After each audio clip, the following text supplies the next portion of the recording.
Capítulo 1. El primer llanto. Nadie en el pueblo olvidará aquella misa. El templo estaba lleno. Las campanas habían sonado con una solemnidad extraña. Y sin embargo, todo parecía normal hasta que ocurrió. Yo estaba allí, de pie entre los fieles, cuando el silencio se quebró con un sonido húmedo. Un goteo lento que no venía del techo ni de las velas. Todos giramos la cabeza al mismo tiempo. El altar, el corazón de la iglesia, estaba llorando. De las hendiduras en la piedra sagrada comenzaron a deslizarse lágrimas negras, densas como aceite quemado. Caían sobre el mantel blanco y lo manchaban con un color oscuro, como si la pureza estuviera siendo devorada por algo antiguo y maligno. Los murmullos llenaron el aire. Algunos se arrodillaron convencidos de que era un milagro. Otros retrocedieron aterrados. Yo, sin embargo, sentí una punzada en el pecho, como si aquellas lágrimas no fueran para ser contempladas, sino advertidas. El padre Miguel, sacerdote del pueblo, se quedó petrificado frente al altar. Su rostro palideció al instante, como si hubiera reconocido lo que nosotros no podíamos comprender. Él intentó continuar con la misa, balbuceando oraciones, pero su voz temblaba demasiado. Y entonces, sucedió algo peor. Una anciana que estaba en primera fila comenzó a gritar. Señalaba las lágrimas negras con un dedo tembloroso, diciendo que veía rostros atrapados en ellas, como si las almas de los condenados estuvieran goteando desde la piedra. Nadie quiso mirarla de cerca, pero yo lo hice. Y juro que, por un instante, creí distinguir unos ojos suplicando desde dentro del líquido. El aire se volvió espeso. Las velas chisporrotearon como si estuvieran a punto de apagarse. Y un olor metálico, parecido a sangre oxidada, inundó el templo. Los fieles empezaron a salir apresuradamente, empujándose unos a otros. Sin embargo, yo no podía moverme. Algo en esas lágrimas me retenía. El padre Miguel intentó limpiar el altar con un paño, pero la tela se deshizo en sus manos, corroída como si hubiera tocado ácido. Su mirada se cruzó con la mía, y en esos ojos cansados vi el peso de un secreto. Él sabía de dónde provenía ese llanto. Las campanas volvieron a sonar por sí solas, sin que nadie las tocara. Eran tañidos graves, como si anunciaran un entierro. La anciana se desmayó. Los niños lloraban, y las lágrimas negras seguían cayendo, más rápidas, más densas, como si el altar llevara siglos guardando un dolor que por fin había decidido soltar. Salí del templo con el corazón golpeando mi pecho. Detrás de mí, las puertas se cerraron con un estruendo que no provenía de manos humanas. Y en ese instante supe que no habíamos presenciado un milagro, sino una condena. Lo que nadie imaginaba es que esa primera lágrima era solo el comienzo. Capítulo 2. El sacerdote sin fe. Aquella noche, el padre Miguel no durmió. Yo lo sé porque lo vi vagar solo por la iglesia, murmurando palabras que no parecían oraciones, sino excusas. Su sotana estaba manchada por las lágrimas negras que había intentado limpiar en vano, y sus manos temblaban como las de un hombre que carga con un peso demasiado grande. Me escondí en la penumbra, detrás de los bancos, observando. El templo estaba vacío, pero el altar seguía goteando lentamente. Cada lágrima golpeaba la piedra con un eco hueco, como un reloj que marcara una cuenta regresiva hacia algo inevitable. El padre se arrodilló frente al altar y susurró: «Perdóname, yo lo intenté, pero no puedo más». Sus palabras se quebraban, y en su voz no había fe, solo miedo. Entonces comprendí lo impensable. Aquel hombre, guía espiritual de todo el pueblo, ya no creía en Dios. Se levantó bruscamente, golpeó el atril con el puño y gritó: «Si eres tú quien llora, entonces dime por qué. ¿Por qué me dejaste cargar con este secreto solo?». El eco de su grito se multiplicó por las paredes de piedra, y por un instante pensé que la iglesia entera lo escuchaba. Después, un silencio espeso lo envolvió todo. De pronto, el padre sacó una llave de su bolsillo. Caminó hacia una trampilla oculta detrás del altar, que yo jamás había visto. La abrió con manos temblorosas y bajó por unas escaleras estrechas. Dudé unos segundos, pero la curiosidad pudo más que el miedo. Lo seguí en silencio. El aire era frío y húmedo, impregnado de un olor a tierra vieja y a cera extinguida. La escalera descendía hacia una cripta olvidada. En el centro, bajo una tenue luz de candela, había un cofre de hierro oxidado, cubierto de símbolos grabados que no eran cruces ni salmos, sino signos que parecían maldiciones. El padre Miguel se arrodilló frente al cofre, llorando como un niño. «Prometí guardarte», susurró. «Prometí que nadie sabría lo que hicimos». Un escalofrío me recorrió la espalda. «¿Lo que hicimos? ¿Quiénes? ¿Qué estaba encerrado allí?». Las lágrimas negras comenzaron a gotear también desde el techo de la cripta, cayendo justo encima del cofre. El metal chisporroteó como si esas gotas intentaran abrirlo. Miguel retrocedió aterrado. Y por primera vez escuché claramente un susurro emergiendo del interior del cofre, un murmullo ronco, casi inhumano, que repetía el nombre del sacerdote. Miguel. Él cayó de rodillas. Se cubrió los oídos y gritó que no, que había jurado silencio. Pero la voz insistió. Capítulo 3. El secreto en la piedra. Desde aquella noche en la cripta, el susurro de mi nombre no me dejaba en paz. Lo escuchaba incluso cuando estaba solo, en el silencio de mi habitación. Era como si la voz que emergía del cofre se hubiera pegado a mi piel. No podía hablarlo con nadie. El pueblo entero murmuraba sobre el altar, sobre las lágrimas negras que no cesaban de brotar.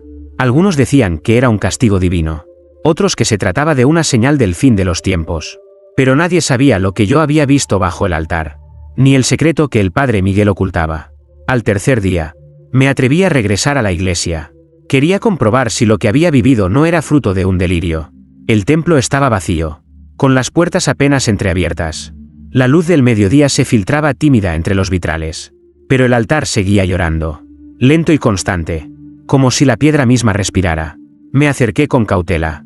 El mantel estaba manchado, y en una de las esquinas, el padre Miguel había arrancado parte de la tela, como si quisiera ocultar algo. Fue entonces cuando lo vi, bajo la capa de yeso agrietado. Aparecía un relieve tallado en la piedra. Me incliné, limpiando con mis dedos el polvo y la humedad. Poco a poco emergieron letras extrañas, latinas, torcidas como cicatrices antiguas. Reconocí algunas palabras: sacrificium, sanguis, damnatio. Sacrificio, sangre, condena. El altar, el mismo lugar donde se ofrecía el cuerpo de Cristo, había sido construido sobre un mensaje de condenación. De repente, escuché un crujido detrás de mí. Me giré y vi a Sor Clara, una de las monjas más jóvenes del convento. Sus ojos estaban abiertos como platos. Había visto lo mismo que yo. No deberías tocar eso, me dijo con un hilo de voz. No está escrito para los vivos. Quise preguntarle qué sabía, pero en lugar de responder, ella se arrodilló frente a las inscripciones y comenzó a rezar en latín. Sus labios temblaban. Su rostro estaba empapado en sudor, y cada palabra parecía arrancarle la vida. ¿Qué significa todo esto?, insistí, tomándola de los hombros. Ella me miró con un terror que jamás olvidaré. Este altar no fue levantado para adorar a Dios, susurró. Fue construido para encerrar algo.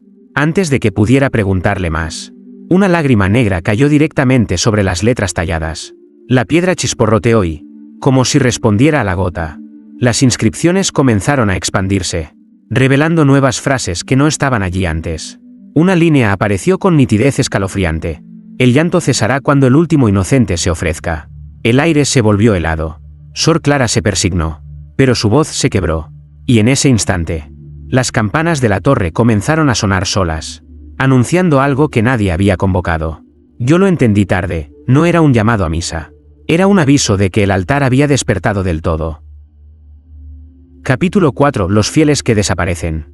El primer desaparecido fue don Esteban, el sacristán. Lo encontraron por última vez encendiendo las velas antes del amanecer. Nadie volvió a verlo. La puerta del templo estaba cerrada por dentro. Y sin embargo, su sotana quedó doblada sobre el banco, como si se la hubiera quitado con calma, y luego se hubiera desvanecido en el aire. El pueblo entero murmuraba, culpando a las lágrimas negras. Y no tardó en confirmarse, la misma noche en que Esteban se perdió. El altar lloró una gota más espesa que todas las anteriores. Yo lo vi con mis propios ojos. Caía lentamente, pesar, hasta golpear la piedra y dejar un eco hueco que retumbó en mi pecho.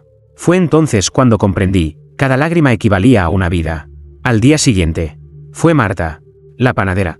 Luego, un niño de apenas 8 años. Cada desaparición coincidía con una lágrima nueva. Y mientras el altar seguía llorando, el pueblo comenzaba a vaciarse. El padre Miguel intentaba calmar a los fieles, pero su voz ya no tenía fuerza. Se le notaba consumido, como si cada nombre perdido le arrancara un pedazo del alma. Yo recordaba sus palabras en la cripta. Aquella confesión entre sollozos: prometí guardarte.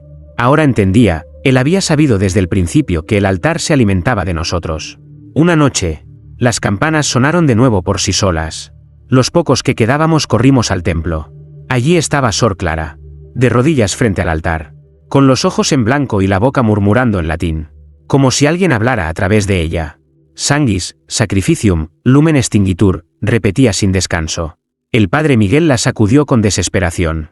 Pero ella seguía rígida, poseída por aquellas palabras. Y entonces lo vi claro, las lágrimas no caían al azar. Cada una goteaba con un ritmo preciso, como un reloj marcando a quién le llegaría el turno. De pronto, el aire se heló.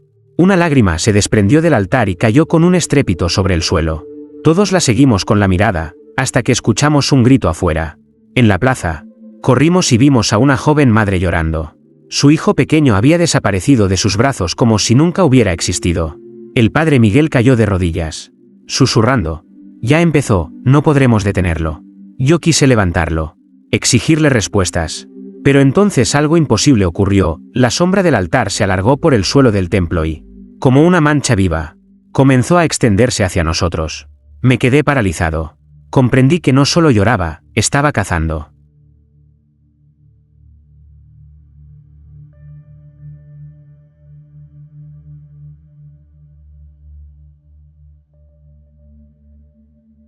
Capítulo 5. La confesión prohibida.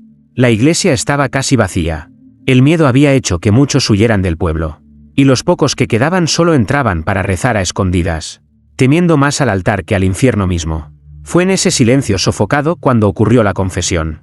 Una mujer, cubierta con un velo negro, se arrodilló en el confesionario. Yo estaba cerca, escondido entre las sombras, porque desde hacía días sospechaba que algo terrible se revelaría en aquellas paredes. Su voz era apenas un susurro. Padre, escucho al altar por las noches. El padre Miguel se quedó helado. ¿Qué dices? ¿Hija mía? Me llama. Ella temblaba. Dice mi nombre, y el de otros. Susurra quién será el siguiente en desaparecer. Y lo peor, es que nunca se equivoca. El silencio que siguió fue insoportable. Yo contuve la respiración, sintiendo que aquella voz invisible podía escucharme también. La mujer siguió hablando, desesperada. Anoche lo oí de nuevo. Dijo el nombre de mi hijo, mi hijo. Padre. Miguel salió del confesionario, lívido, sudando frío. Tomó a la mujer de los hombros y le rogó que no lo repitiera jamás. Si lo dices en voz alta, le das más fuerza, murmuró. Cae, por tu alma. Pero era tarde. El eco de su confesión pareció despertar algo en el templo.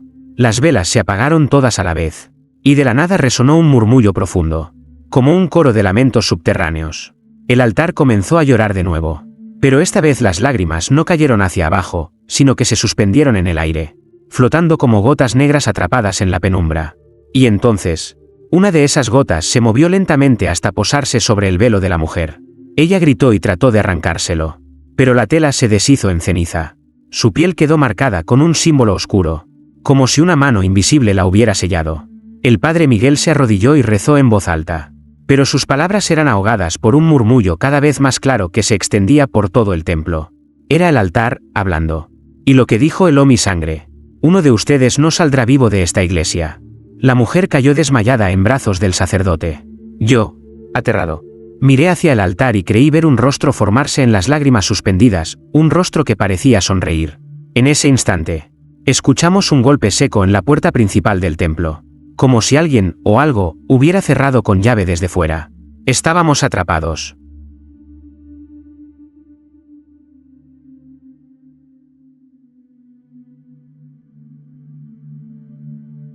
Capítulo 6. El retrato del santo roto. A la mañana siguiente, el pueblo despertó con un nuevo rumor, el retrato de San Miguel, protector del templo. Se había agrietado durante la noche. Fui de los primeros en entrar. El aire olía a humedad y a hierro oxidado, como si las lágrimas negras hubieran impregnado cada rincón. Allí estaba el cuadro, colgado sobre el altar, aún rodeado de velas apagadas. La pintura, que siempre mostraba al arcángel victorioso con su espada levantada, tenía ahora una grieta profunda que le atravesaba el rostro. Me acerqué con cautela. Las fisuras no eran simples rajaduras, parecían heridas abiertas, como carne partida. Desde ellas, un líquido oscuro se filtraba lentamente, igual que las lágrimas del altar. El padre Miguel llegó poco después, pálido como un muerto. Al ver el retrato, dejó caer el rosario que llevaba en las manos. No, no otra vez. ¿Qué significa esto, padre? Le pregunté, temblando. Él no respondió. En cambio, tomó una vela y la alzó frente a la pintura. Entonces ocurrió lo imposible, bajo la capa de óleo resquebrajado se reveló otro rostro. uno oculto durante siglos. No era el semblante de un santo. Era un rostro retorcido, con ojos vacíos y una sonrisa cruel, pintado con tal realismo que parecía observarnos. Sor Clara entró en ese instante y, al ver la imagen, gritó con horror. Se persignó repetidas veces, murmurando: «Ese no es San Miguel, es el condenado». El padre Miguel intentó cubrir el cuadro con un paño, pero el lienzo pareció resistirse. La tela se desgarró sola, como si una fuerza invisible quisiera que viéramos aquel rostro prohibido. Entonces, las campanas de la torre repicaron de nuevo sin manos humanas. Con cada tañido, la grieta del retrato se abría más, hasta que parte del óleo se desprendió y cayó al suelo, revelando aún más detalles de la figura oculta, no un ángel, sino un hombre encadenado, arrodillado bajo la espada. No derrotado, sino venerado en secreto. El pueblo que se había reunido en la puerta retrocedió aterrado. Una mujer gritó que nos habíamos estado arrodillando no ante Dios, sino ante un impostor. Yo sentí un escalofrío recorrerme la espalda. Las lágrimas negras del altar comenzaron a caer con más fuerza, como si celebraran el descubrimiento. El padre Miguel, con la voz rota, pronunció lo que nadie quería oír. Este altar no fue consagrado al cielo, sino al infierno disfrazado. En ese momento, un crujido resonó por toda la iglesia. El retrato se partió en dos y cayó al suelo. Pero antes de romperse por completo, la boca pintada del condenado pareció moverse y susurrar algo. Un murmullo helado recorrió las bancas. La misa aún no ha terminado.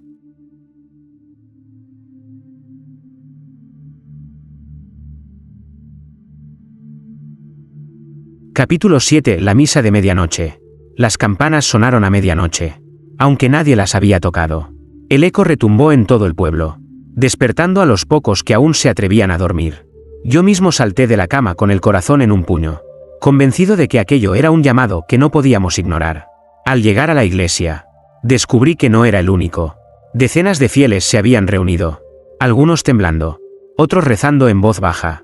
Las puertas del templo estaban abiertas de par en par, y dentro, el altar brillaba con un resplandor oscuro, como si lo iluminara una luz que no provenía de las velas. El padre Miguel apareció, con el rostro desencajado. Llevaba la sotana desordenada, como si hubiese corrido hasta allí sin pensarlo. «No entren», nos advirtió, con una voz que parecía más un ruego que una orden. «Esta misa no es para nosotros». Pero ya era tarde. El altar comenzó a vibrar, emitiendo un zumbido profundo, como un lamento metálico. Las lágrimas negras caían más rápido, formando un charco que parecía moverse con vida propia. Entonces, Sor Clara se adelantó. Tenía los ojos enrojecidos, como si llevara horas llorando, y sus labios murmuraban en latín. Se colocó frente al altar y levantó los brazos como una sacerdotisa antigua. «Ha llegado la hora», dijo con una voz que no era la suya. El padre Miguel intentó detenerla, pero una fuerza invisible lo lanzó contra los bancos.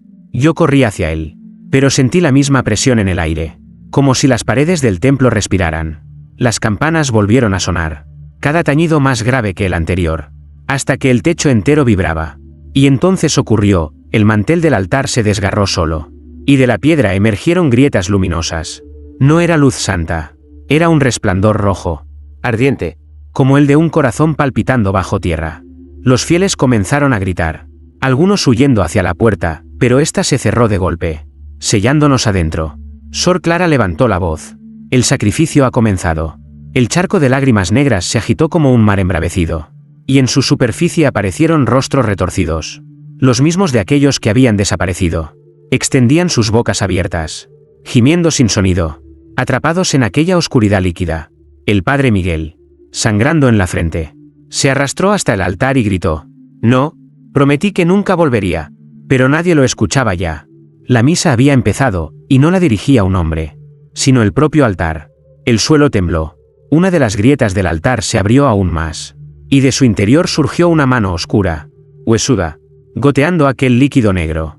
Una mano que no debía pertenecer a este mundo. Los fieles cayeron de rodillas, algunos rezando, otros paralizados por el terror. Yo apenas podía respirar. Mientras entendía lo inevitable, lo que lloraba en el altar estaba a punto de liberar. Capítulo 8. El niño que oyó a Dios gritar. El amanecer no trajo paz. Después de aquella misa maldita, el pueblo estaba al borde del colapso. Algunos juraban haber visto una mano salir del altar. Otros negaban con histeria, convencidos de que había sido una pesadilla colectiva. Pero todos coincidían en lo mismo, el altar lloraba más que nunca. Esa mañana, entre los susurros y el miedo, apareció un niño huérfano que vivía en el convento, llamado Tomás. Tenía apenas 10 años, pero sus ojos parecían haber envejecido de golpe. Caminó hasta la plaza, descalzo, con la piel cubierta de ceniza, y declaró en voz alta lo que nadie se atrevía a decir. Anoche escuché a Dios llorar. El pueblo se quedó helado. Nadie respiraba. El niño levantó la mirada hacia nosotros y añadió, con un tono que no era suyo. Pero no era la voz de Dios, era la de un prisionero. El padre Miguel corrió hacia él. Lo tomó de los hombros y trató de hacerlo callar. Pero Tomás continuó hablando. Como en trance. Decía que lleva siglos atrapado, que sus lágrimas son cadenas, que alguien tiene que abrirle la puerta. Las monjas comenzaron a rezar en coro, desesperadas, intentando romper aquella especie de posesión. Pero Tomás se sacudió, y con una fuerza que no parecía humana, gritó tan fuerte que los vitrales vibraron. «No recéis. Él no quiere oraciones. Quiere libertad». El eco de su grito resonó en todo el templo, y por un instante se escuchó otra voz mezclada con la suya, más grave, más antigua, como si hablara a través de él. Una voz que me desgarró el alma porque sonaba demasiado cercana. El niño cayó de rodillas, exhausto. Sangre le corría por la nariz, y sus ojos se tornaron blancos como si hubiese mirado algo que ningún mortal debería ver. El padre Miguel lo abrazó, llorando, mientras murmuraba, «Ya lo ha tocado, ya lo ha elegido». Yo di un paso hacia atrás, horrorizado. ¿Elegido para qué? En ese momento, el altar crujió con un gemido profundo. Una de las grietas se abrió más, dejando escapar un vapor oscuro que olía a hierro y a carne quemada. Y entre el murmullo del aire, escuchamos claramente un lamento desgarrador. No era el grito de un santo, ni de un ángel. Era un grito de odio y de hambre. Las campanas repicaron solas de nuevo. Y el niño, aún temblando en los brazos del sacerdote, abrió la boca una vez más. Su voz era apenas un susurro. Pero todos lo escuchamos. Dice que la próxima hostia no será pan, será carne.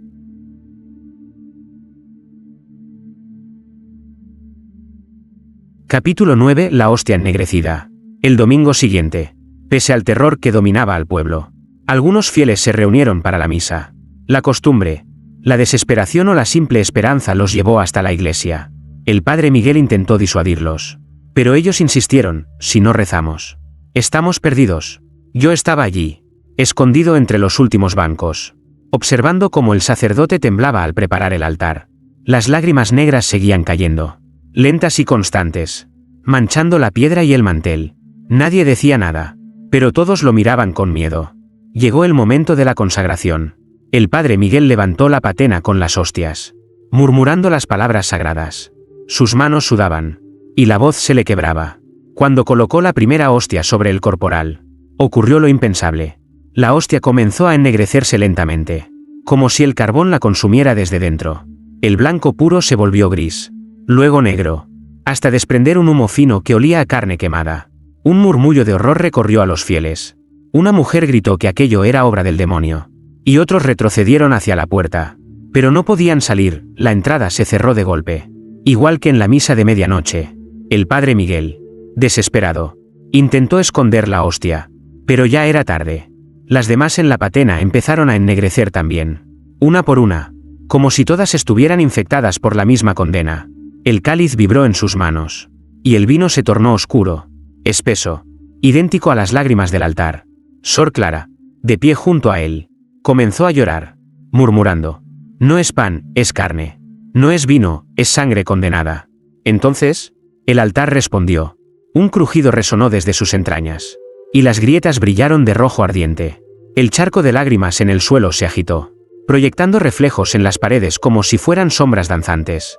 Los fieles, aterrados, cayeron de rodillas.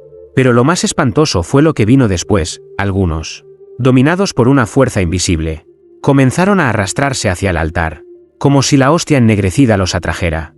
Sus ojos estaban vidriosos, su respiración agitada, y en sus labios se dibujaba una sonrisa macabra. El padre Miguel los intentó detener, gritando: no la toquen, no la coman. Pero una anciana tomó la hostia negra entre sus manos y la llevó a la boca antes de que alguien pudiera impedirlo. Un segundo después, lanzó un alarido inhumano. Su piel se agrietó, y de sus ojos brotó el mismo líquido negro. Cayó al suelo convulsionando. mientras los demás retrocedían, horrorizados. El altar se estremeció de nuevo, y la voz resonó en toda la iglesia. Profunda, burlona, implacable. La comunión ha comenzado.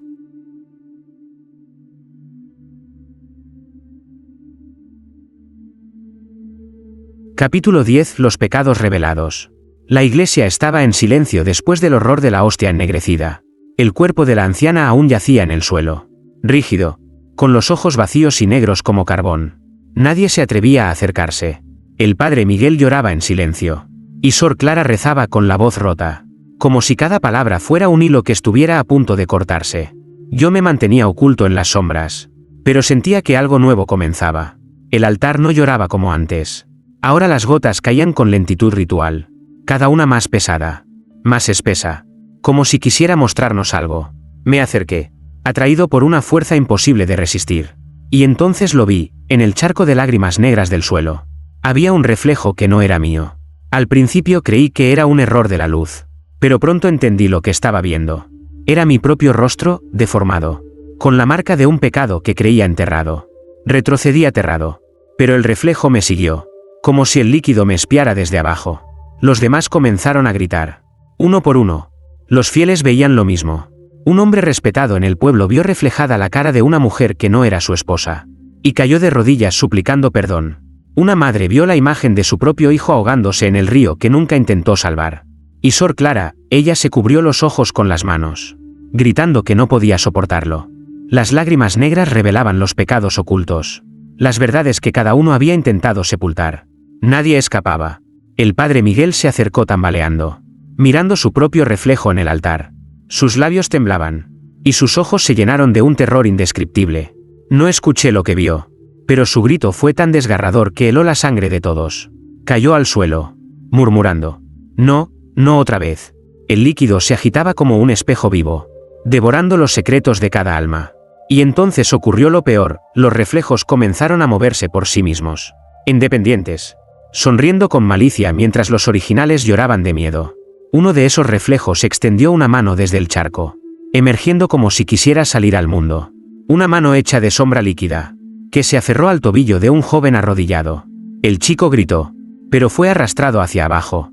En un instante, su cuerpo desapareció en el charco, tragado por su propio pecado.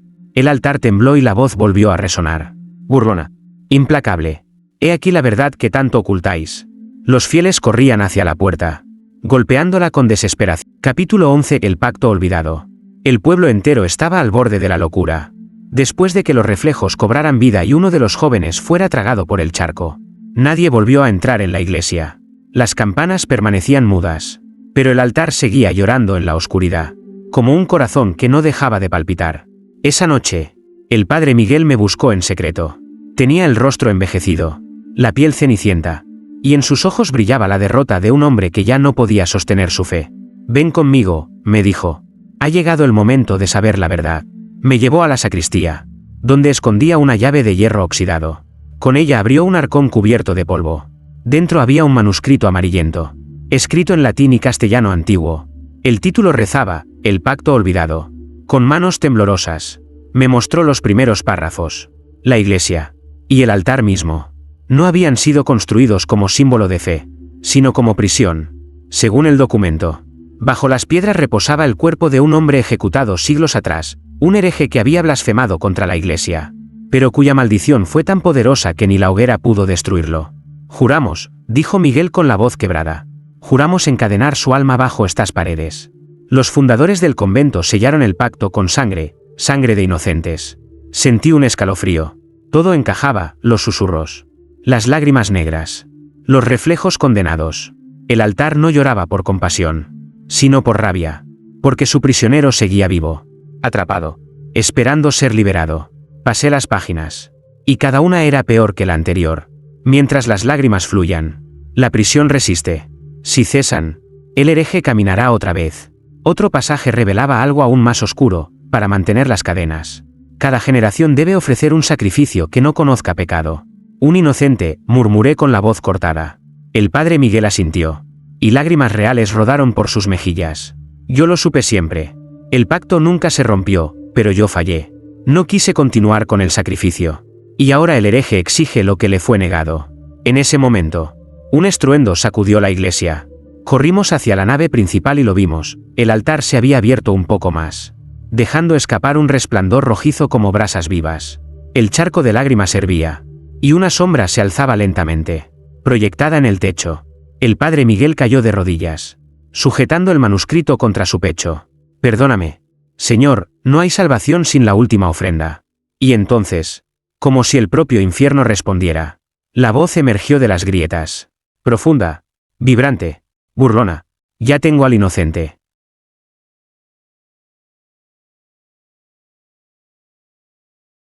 Capítulo 12. El llanto sin fin. La iglesia ya no era un lugar de oración. Aquella noche, el altar comenzó a llorar sin descanso, como si una presa se hubiera roto. Las lágrimas negras no caían en gotas, sino en torrentes, inundando el suelo, subiendo por los escalones, trepando por los bancos como un río maldito que quería tragárselo todo. Yo estaba allí, luchando por mantenerme de pie, con el agua oscura hasta la cintura. Olía a hierro, a ceniza y a carne podrida. Cada ola traía consigo susurros, lamentos de aquellos que habían desaparecido. Reconocía sus voces: Esteban, Marta, el niño, todos suplicando desde las profundidades líquidas. El padre Miguel se aferraba al manuscrito del pacto, empapado y casi ilegible. «No podemos detenerlo», gritó con desesperación. «El altar no quiere cadenas, quiere libertad». Sor Clara intentaba rezar en voz alta, pero cada palabra era ahogada por un coro de voces que se levantaba del agua, como si cientos de gargantas invisibles cantaran un salmo invertido. Su voz se quebró, y terminó hundida de rodillas, temblando. El agua negra subió hasta los vitrales, golpeando con fuerza las paredes como un mar embravecido. Vi cómo las estatuas de los santos se derrumbaban una por una, con los ojos manchados de lágrimas oscuras. La pintura del condenado, rota días atrás, flotaba en el agua, y su rostro parecía sonreírme desde la superficie. Yo nadaba entre gritos, buscando un escape, pero las puertas estaban selladas. Los vitrales estallaron, y en lugar de dejar entrar la luz de la luna, lo que entró fue más oscuridad, como si la noche misma quisiera devorar el templo. De pronto, el altar se estremeció con violencia. Las grietas se abrieron como heridas sangrantes, y del interior emergió un rugido que no era de este mundo. El agua negra se arremolinó en espiral, como si todo el mar líquido girara alrededor del altar. Y allí, en el centro, algo empezaba a levantarse. El padre Miguel, con los ojos enloquecidos, alzó la voz. «Deténganse. Si el inocente se sacrifica, el llanto cesará». Yo lo miré horrorizado. ¿El inocente era el niño Tomás? ¿O éramos todos nosotros, atrapados en esa condena? Antes de que pudiera responder, una columna de agua negra se alzó hasta el techo, y en su interior apareció una silueta encadenada, gigantesca, con ojos como brasas encendidas. Su grito desgarró el aire, un sonido tan brutal que me hizo sangrar los oídos. El mar de lágrimas nos empujó contra las paredes, ahogándonos. En medio del caos, el hereje atrapado bajo el altar abrió la boca y susurró una sola palabra que heló mi sangre: libertad.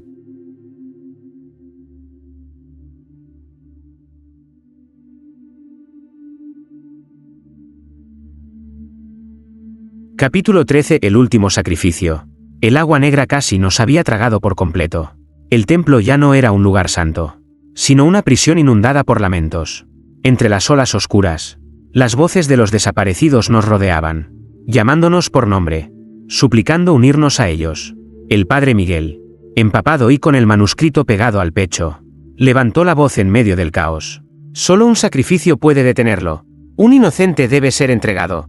El nombre de Tomás, el huérfano, resonó en mi mente como un trueno. El niño estaba en un rincón del templo, abrazado a sí mismo, temblando, con los ojos en blanco como si ya supiera lo que le esperaba. «No», susurré, intentando avanzar contra la corriente oscura. «Debe haber otra forma». El padre Miguel se arrodilló en medio del agua, llorando con desesperación. «Lo intenté, lo juré, pero nunca pude hacerlo. Por eso el altar nunca dejó de llorar, por eso ahora exige lo que le fue negado». Sor Clara gritó entre lágrimas. «No podemos matar a un niño.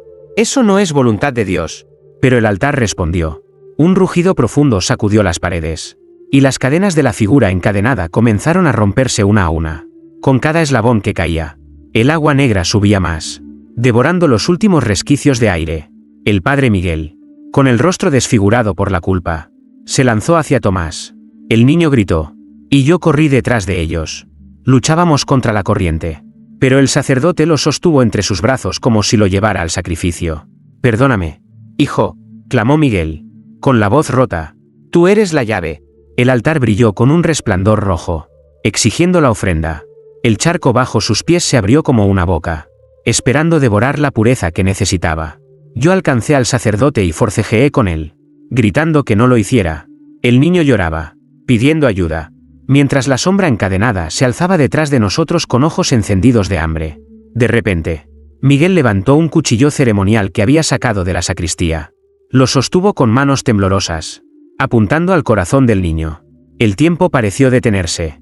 Las campanas repicaron solas con un tañido fúnebre. El altar temblaba. El agua nos cubría hasta el cuello. Y los gritos de las almas atrapadas se mezclaban con los nuestros. Y en ese instante, Tomás dejó de llorar. Lo miró directamente a los ojos y, con una calma escalofriante, dijo: no tienes que hacerlo, padre, porque yo ya lo elegí. Un silencio sobrenatural cayó sobre la iglesia. El agua se detuvo un segundo, como si incluso el altar contuviera la respiración. Y en la oscuridad, una nueva lágrima negra cayó, más grande y pesada que todas las demás.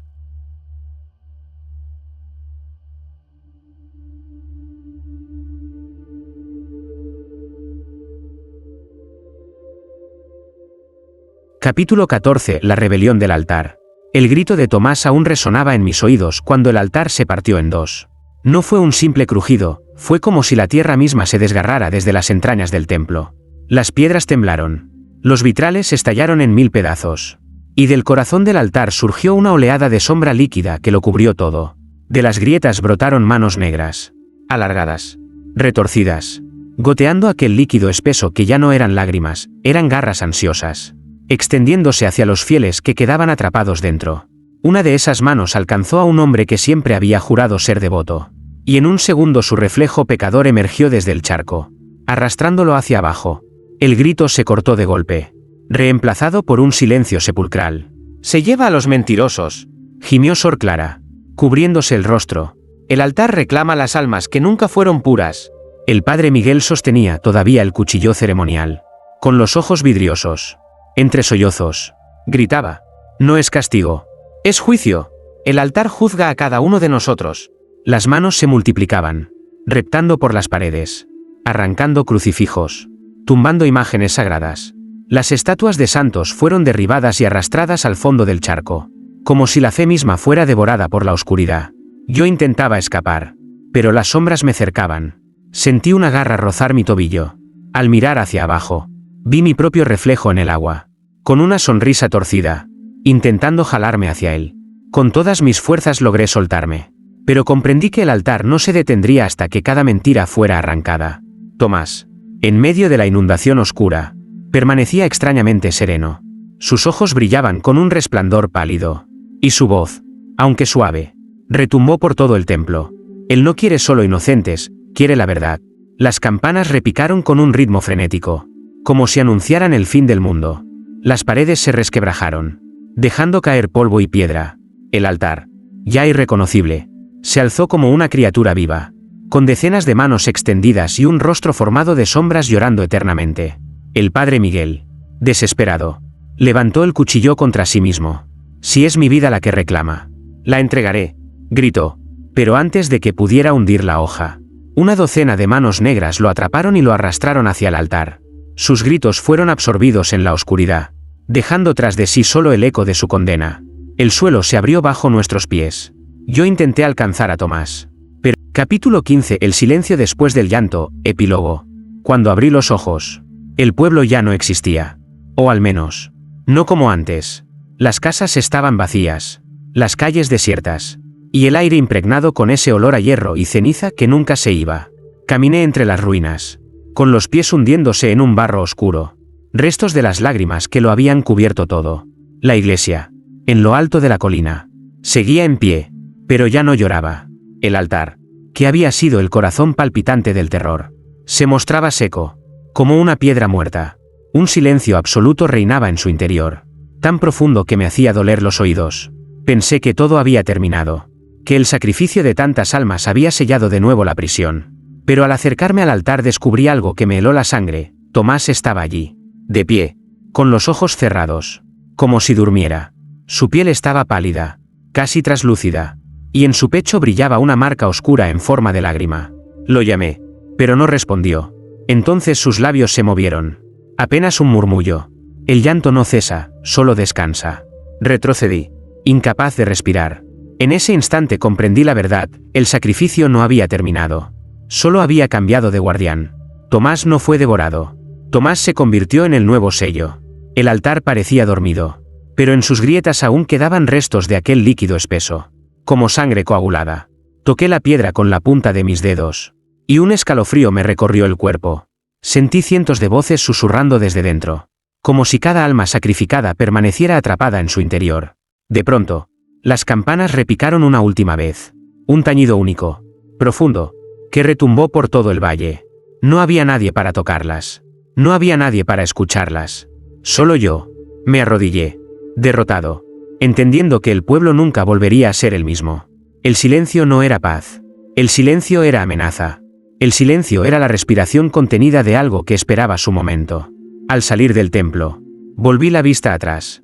El altar seguía inmóvil, seco, callado, pero justo antes de cerrar la puerta, lo escuché. Epílogo alternativo: el eco del llanto. Creí que había escapado. Dejé atrás el pueblo arrasado, con la iglesia seca como un cadáver de piedra. Caminé durante días por caminos polvorientos, convencido de que mientras me alejase de aquel altar maldito, podría olvidar. Pero el silencio me siguió, en cada aldea por la que pasaba, en cada taberna donde pedía pan y agua. Encontraba el mismo murmullo: las campanas han sonado de noche, aunque nadie subió a la torre. Oh, el crucifijo de la capilla amaneció cubierto de manchas negras. Al principio pensé que era paranoia, mi mente aún quebrada por lo vivido, pero pronto me di cuenta de que no era coincidencia. El llanto se había propagado como una enfermedad. Una noche, buscando refugio en un pequeño oratorio abandonado, encendí una vela, y allí, sobre un altar humilde de madera, lo vi. No eran lágrimas, pero sí marcas oscuras que descendían por la cruz, como rastros de tinta quemada, el mismo olor a hierro, la misma promesa de condena. Me arrodillé, vencido, y susurré: ¿hasta dónde vas a llegar? El aire se congeló, y entonces lo escuché, claro como aquella primera noche en mi pueblo, una gota cayendo, plop, pero no era una, sino muchas. Ecos de lágrimas en diferentes lugares, resonando al mismo tiempo, como si todos los altares del mundo hubieran comenzado a llorar juntos. Comprendí entonces que Tomás, el niño que había quedado marcado, no había sellado la condena, la había expandido. Él era el nuevo mensajero, la semilla de un llanto que no tenía fronteras. Me puse de pie, aterrado, mientras las campanas del oratorio comenzaron a repicar por sí solas. No era un tañido fúnebre, era un llamado, y ese llamado se repetía en la distancia, en las montañas, en los valles, en los pueblos cercanos. Un coro de bronce anunciando que el llanto negro ya no pertenecía a un solo altar. Al salir, miré el horizonte. En cada dirección, pequeñas luces parpadeaban en la oscuridad, como si otros templos ardieran con una fiebre oculta, y lo supe con certeza: lo que había comenzado en nuestro pueblo no era una maldición local, era un despertar global. El altar lloraba en todas partes, y pronto, no quedaría nadie para escucharlo.